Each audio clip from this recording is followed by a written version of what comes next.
नमस्कार सभी को। आज कक्षा 9वीं के गद्य भाग का दूसरा पाठ लाशा की ओर। इसमें हम राहुल साकृत्यायन जी की जीवनी का संक्षेप में उसको देखेंगे और इस पाठ का क्या सारांश है इसको हम देखेंगे। तो सर्वप्रथम हम उनके साकृत्यायन जी की जीवनी के बारे में थोड़ा सा अध्ययन कर लेते हैं। उनका व्यक्तित्व कैसा था, उनके पुस्तकें कौन सी थी, उनके लेखन की क्या खास बातें थी। तो आइए देखते हैं। लाशा की ओर राहुल साकृत्यायन जीवन परिचय। हिंदी के प्रसिद्ध साहित्यकार राहुल साकृत्यायन का जन्म उत्तर प्रदेश के आजमगढ़ जनपद के पंदाहा गांव में सन 1893 में हुआ था। उनका मूल नाम केदार पांडे था। यह महत्वपूर्ण बिंदु है इस पाठ का। उनकी प्रारंभिक शिक्षा गांव में, मिडिल शिक्षा उत्तर आजमगढ़ में तथा उच्च शिक्षा काशी, आगरा और लाहौर में हुई। उन्होंने 1930 में जाकर श्रीलंका में जाकर बौद्ध धर्म की शिक्षा ली। यहाँ पर उन्होंने अपना धर्म परिवर्तन कर लिया और इसके बाद अपना नाम राहुल साकृत्यायन रख लिया। वे पाली, प्राकृत, अपभ्रंश, चीनी, तिब्बती, जापानी, रूसी सहित अनेक भाषाओं के ज्ञानी थे। उनके ज्ञान के आधार पर उन्हें महापंडित कहा जाता है। वे घुमक्कड़ प्रवृत्ति के व्यक्ति थे, यानी उन्हें घूमना बहुत पसंद था।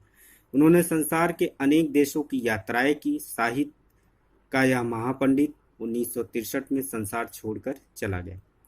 राहुल साकृत्यायन बहुमुखी प्रतिभा के धनी थे। उन्होंने कहानी भी लिखी, आत्मकथा लिखा, यात्रा वृत्तांत लिखे, जीवनी लिखी, आलोचना लिखे, शोध ग्रंथ लिखे।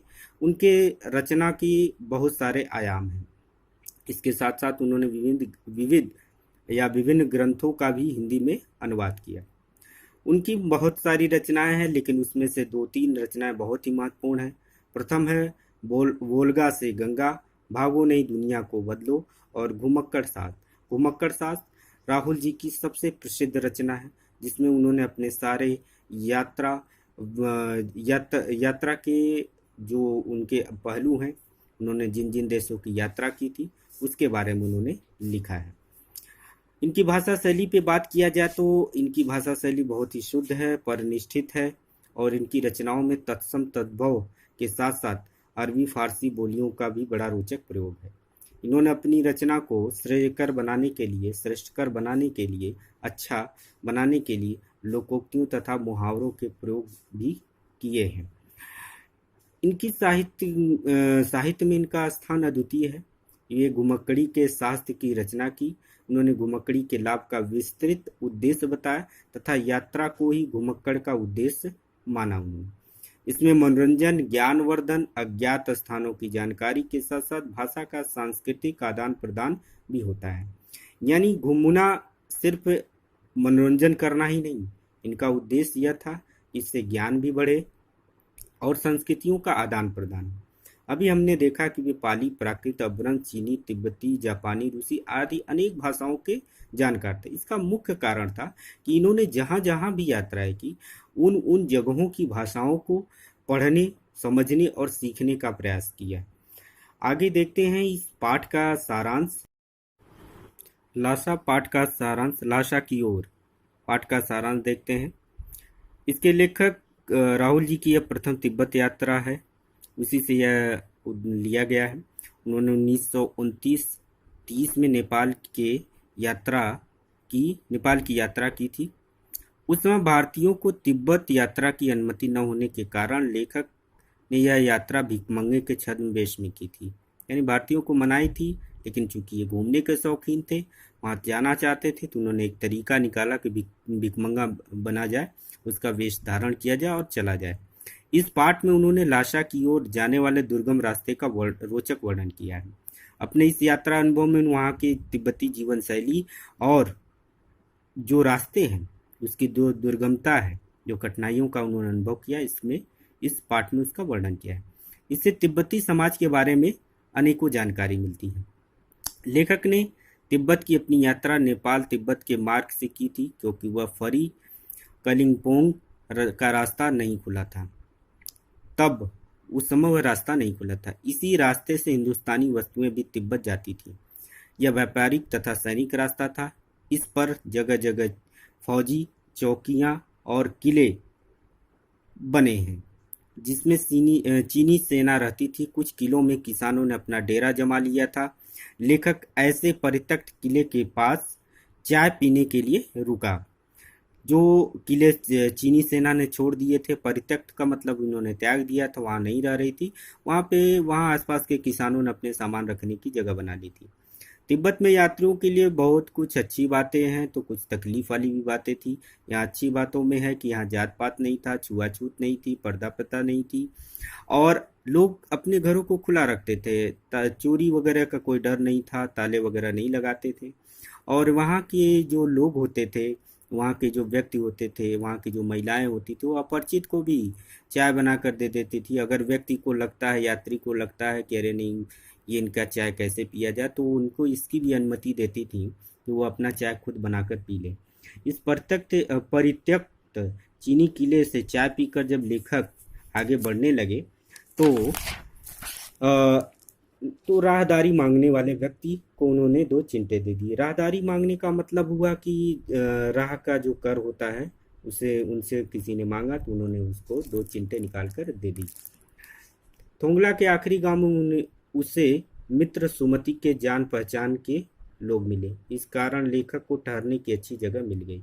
5 साल बाद लेखक जब भद्र यात्री के वेश में घोड़े पर सवार होकर आया था तब उसे जगह नहीं मिली और उसे एक निर्धन झोपड़े में रात बितानी पड़ी।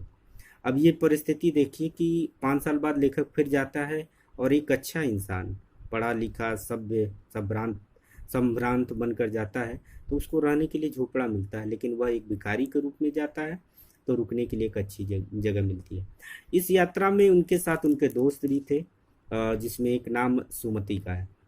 अब लेखक को सबसे विकट डांडा थोंगला पार करना था। डांडा का मतलब होता है पर्वतीय उबड़ खाबड़ क्षेत्र।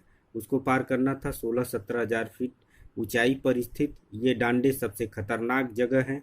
इनके आसपास कोई गांव नहीं होता। नदियों के मोड़ और पहाड़ों के कोनों के कारण दूर तक आदमी नहीं दिखते हैं। यहाँ किसी की हत्या हो जाए तो पुलिस या खुफिया विभाग कोई चिंता नहीं करता है। वहाँ कोई हत्या का गवाह भी तो नहीं मिलता है। यह डाकुओं के लिए अत्यंत सुरक्षित जगह है। डाकू आदमी को पहले मारते हैं, फिर लूटने के लिए माल खोजते हैं। हथियार का कानून न होने के कारण लोग हथियार लेकर घूमते हैं। यह एक बड़ी महत्वपूर्ण बात है यहाँ पे कि डाकू पहले मार देते थे, फिर उसके बाद सामान लेते थे। इसकी वजह यह थी कि हथियार का कोई कानून नहीं था और सारे लोग हथियार रखते थे। अगर डाकू उनसे रोक कर संवाद करते कि सामान दो अपना, नहीं हम तुमको मार दें, तो इतने में हो सकता था कि वह यात्री उनको मार दे।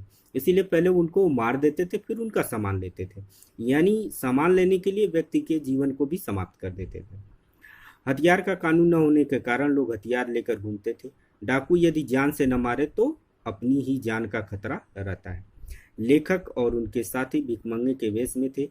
जान का खतरा होते ही वे भीख मांगने लगते थे। पहाड़ पर सामान के साथ चलना कठिन था, इसीलिए लेखक ने घोड़े कर लिए और चलते गए।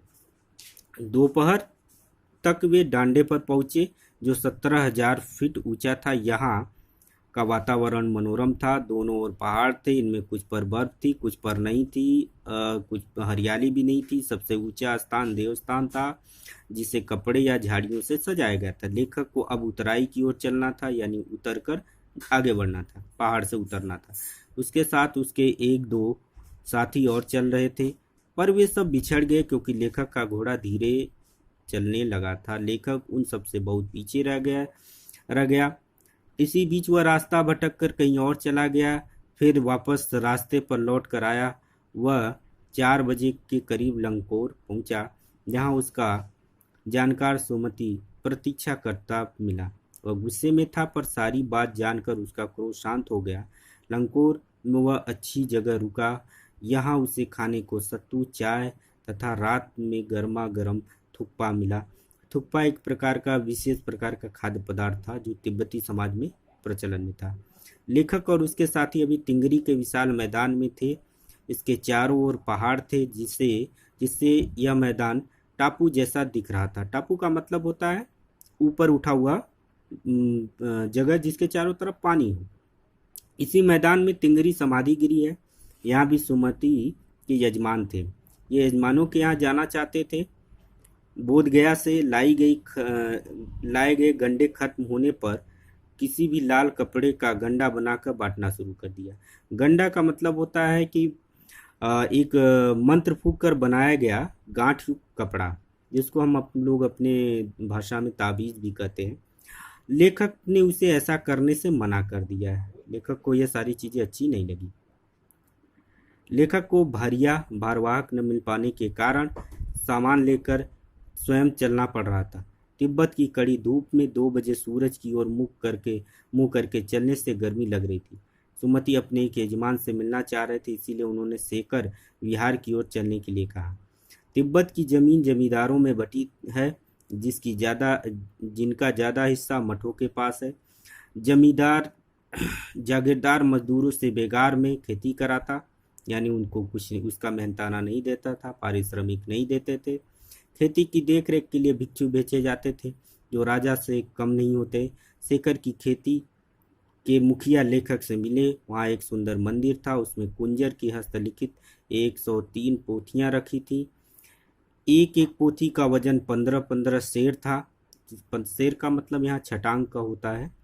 सुमति अनुमति लेकर अपने यजमानों के पास चला गया। तिंगरी गांव वहां से दूर नहीं था। लेखक अपना सामान उठाया और भिक्षु नमसे से विदा लेकर चल पड़ा। तो हमने देखा कि लेखक ने अपने तिब्बत की यात्रा का अनुभव यहाँ पे प्रस्तुत किया है और बताया है कि किस तरह तिब्बती समाज था, वहाँ पहुँचने में किस तरह लेखक को बहुत कठिनाइयाँ हुई। और लेखक को इस पाठ को प्रस्तुत करने का एक बहुत बड़ा उद्देश्य यह होता है कि जीवन में यात्राएं करनी चाहिए। यात्राओं से हमारा ज्ञान वर्धन होता है।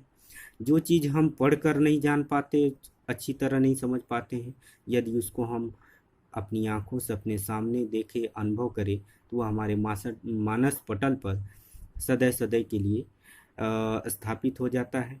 धन्यवाद सभी को।